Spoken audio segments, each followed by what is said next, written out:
August is here, and that means that the weather and the election cycle are heating up. The best way to beat the heat and stay up to date on the latest news from the US election to international breaking headlines is to become a DSR member and gain access to additional content across our network, in addition to other exclusive benefits. Use code BEATTHEHEAT to get 50% off of your membership and sign up today at thedsrnetwork.com/buy. That's Beat the Heat at thedsrnetwork.com/buy. Now please enjoy the show.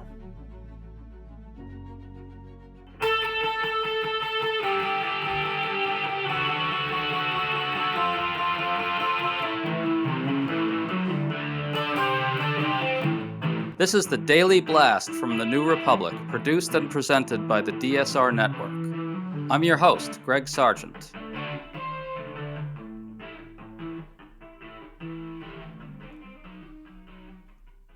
In recent days, Fox News personalities have begun publicly urging Donald Trump to get more disciplined. Many of them seem to fear Trump is in trouble.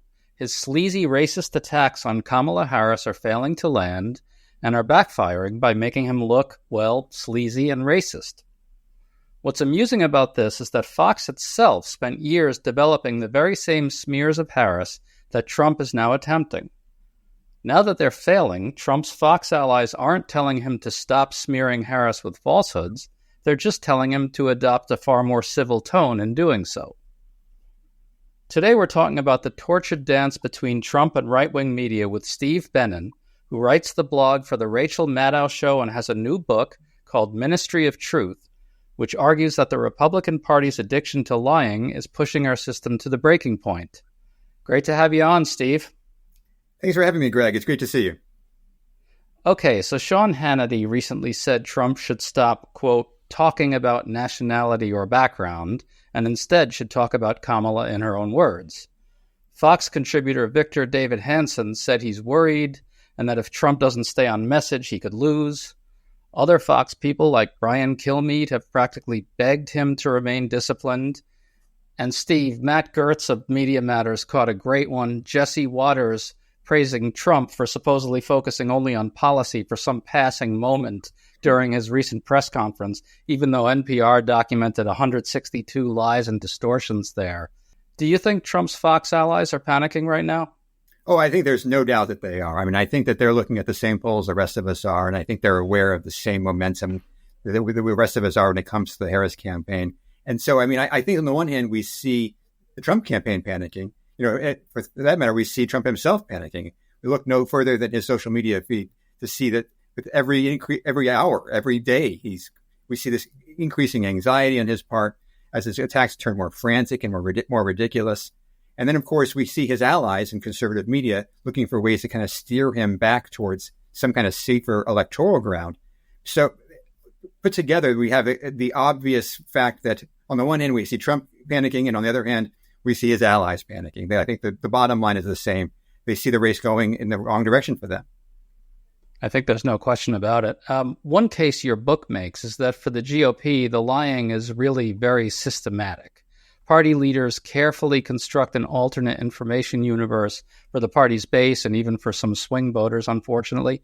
What's interesting about this current Fox panic, I think, is that they and Republicans thought they had successfully constructed a story about Harris that would work. I mean, right-wing media spent years painting her as a DEI hire. They've said she's not really black, as Trump himself recently picked up. They've gone after her for not having kids, for her laugh, and all that stuff. So isn't it funny to see them suddenly confronting the possibility that this alternate world they created isn't working with voters? Yeah, it's kind of hilarious, frankly. One of the things I write about in the book is this process in which they create these narratives that are intended to overpower our memories in terms of the recent past. And here we have them flailing as they pursue one failed line after another. And it reinforces the fact that they're not even executing their own strategy well. Their own tactics are failing them as they throw things against the wall to see what sticks. Except in this case, they don't know what to throw against the wall, and they can't find the wall. It's this comedy of errors that's unfolding in real time, and it's a spectacle, and it's something to watch. That's just kind of incredible. I like the idea that they're throwing things at the wall, but they can't find the wall. Exactly. One of the interesting things you document in your book is how Trump and the Republican Party work with Fox News in a kind of pantomime. One great moment you have there is where Republicans gave Fox News footage of January 6th, fully knowing that Fox would cherry pick from it to create propaganda making January 6th look less violent, which Trump then seized on himself to blare out the lie that the January 6th prisoners are being horribly and unjustly mistreated. It's as if both the GOP and Fox recognize a common mutual interest in keeping the Republican base deceived much of the time. Can you talk about that dynamic a bit? Yeah, to my mind, there are four key elements to this effort to rewrite recent history. One is an indifference to shame. One is an indifference to the facts. One is the importance of repetition. And the fourth is the one that you're talking about here, which is the important role of allies. I think the lines between Republican politics and conservative media have blurred to the point of non-existence. They are effectively one and the same. There is a revolving door to the point that it's spinning so quickly, we can no longer see it. It's effectively no longer there. And so I think that we look at the January 6th example as a classic example, because not only do Republicans see value, in fact, they see necessity in trying to rewrite the history of that crisis, but we see conservative media playing their role, their inevitable role, where the Republicans turn to them to launder information that they, in fact, created up themselves for the purposes of deceiving the base. And that's really what this is all about. This is about identifying a target audience, the Republican base, Republican donors, Republican activists, and trying to sell them on the fact that their memories are wrong and need to be replaced by counter-narratives created by the party for the purposes of their own electoral ambitions. And I think this January 6th example is a classic example that is kind of defining our era. I mean, it's sort of amazing the degree to which the party has adopted the rewriting of January 6th as, as really a project. I mean, your book gets into the Republican Party's devotion to this. I think it's still not fully appreciated by a lot of people that the GOP has spent 4 years attempting to erase what actually happened with Trump's violent insurrection attempt and replace it with a massive historical lie. I mean, our political discourse kind of always analyzes this through the prism of, will talk about defending democracy actually work electorally for Democrats or not? But that sort of, misses the point. I mean, your big argument is that we should take this far more seriously than that as a fundamental threat to the system itself, right? Absolutely. I think that, it's not just an abstraction. I think that when it comes to Republican efforts, what I call the Republican war on the recent past, the Republicans' efforts to rewrite recent history, there are practical elements here. I think that, for one thing, it affects election results. Donald Trump would not be a competitive presidential candidate right now had he not had great success convincing his base that to believe his alternate history of recent events. It also has an effect on legislation. But most importantly of all, it has an effect on democracy. It undermines the way in which we are supposed to operate on a political system. Democracy rests on a foundation of shared knowledge as it relates to recent events. And when that knowledge is corrupted intentionally by political players, it undermines the very core values that our country is founded on. I'd also add, by the way, for your listeners, there's another important part to this, which is that, for a lot of people right now, there is concern about rising authoritarianism in the United States. Well, guess what? Over the course of, for as long as there have been historical records, there have been authoritarian figures trying to rewrite them. And so to see Trump and his party borrowing from that playbook and implementing the same tactics, it's unsettling at a minimum. It is, and I think people don't really understand the way some of the big lies interact with each other. Since you brought up the threat of rising authoritarianism, I mean, the MAGA movement is fundamentally premised on the lie that their mob is bigger, much bigger than it actually is. That right. MAGA America is this enormous, invincible force. Right. I mean, one thing that I continually go back to is when during the first Trump impeachment, he put up this graphic which depicted a red version of America. You're familiar with this graphic, right? Certainly, basically, yes. what it does is it represents by geographic area and representation rather than by population. So right. It creates the impression that all of America is red, and it said impeach this, and that's just so fundamental to their propaganda, right? Like that's why January 6th was necessary, because they can't lose an election. They're too big. Right? Yeah, one of the things I named the book Ministry of Truth as a reference to George Orwell in 1984. And one of the things that in 1984, the ruling authoritarian party says is this principle of don't believe your lying eyes. Don't trust what you see. Don't trust what you think you know. We're going to replace that with new facts that are consistent with what the authoritarian regime prefers. And of course they think that 75% of America is MAGA. Of course they think that because they live in this information bubble. They've been conditioned to reject independent sources of information. And so from their perspective, everyone they know and everyone that they've come to trust and believe in thinks as they do. And so, yeah, they're under this delusional idea that they're somehow this supermajority, despite the fact that Trump couldn't crack 47% in the popular vote in the most recent election. It's interesting because the panic about Harris, as evidenced on Fox News, really gets at this as well. I think what they're surprised by is the size of the Harris crowd, right? Right. In both literally and figuratively. That's what's shocking them very much. Oh, yeah. And we were just talking a moment ago, don't believe your lying eyes. They're taking that principle a little too seriously lately. Here we have Trump promoting images on his social media account, suggesting that it's AI, it's artificial intelligence, because Harris couldn't possibly have this many supporters because that many supporters simply don't exist. We couldn't possibly believe that she had the largest political rally in the history of Arizona last week because, well, how can that be? We know better, right? Well, you've been fed a lie. The people who've come to believe that Trump is telling them accurate information are relying on this nonsense. But nevertheless, all they have to do is open their eyes and see the fact that Harris is generating this enormous enthusiasm. Her crowds are incredible. There are crowds unlike anything we've seen in Democratic politics since 2008. And so, I can understand why it might be comforting to them to think that these are artificial intelligence or that it's all just an enormous, elaborate scam. But the more they think that, the more the surprise they will be come election day. Right. I think we should stress here that the race is still very close. Oh, certainly. Harris is slightly up in the polling averages, but it still could go either way. And yet, what you really do have here is MAGA being fundamentally shocked that